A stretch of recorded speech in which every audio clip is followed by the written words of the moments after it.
Here is how to compress folders into zip files on your Windows laptop. So let's get started. First, on your laptop, open the File Explorer. So in the Start menu, just search for File Explorer.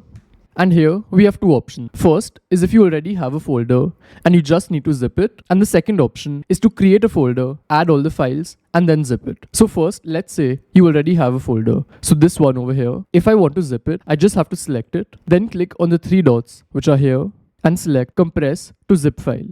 As you can see, a new file ending with .zip has come and I can rename it to whatever I want. And just click on enter. And as you can see, this zipped folder is now created. So this is one method if you already have a folder. And now the second method, if you need to create a folder, is to again come to File Explorer, then click on New, that's on the top left.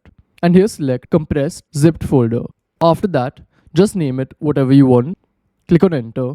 And as you can see, it's been created. So now the only step left is to add all of the files into this zipped folder. So to do this, just select whichever files you want. Let's say I want all of these for now. I'll just select them and then I can copy paste them from here into the zipped folder. So I'll right click, select copy, then enter the zipped folder and here just paste by clicking on this icon. And as you can see, these 4 files are now in the zipped folder. So this is how it works and I'll see you in the next one. Goodbye.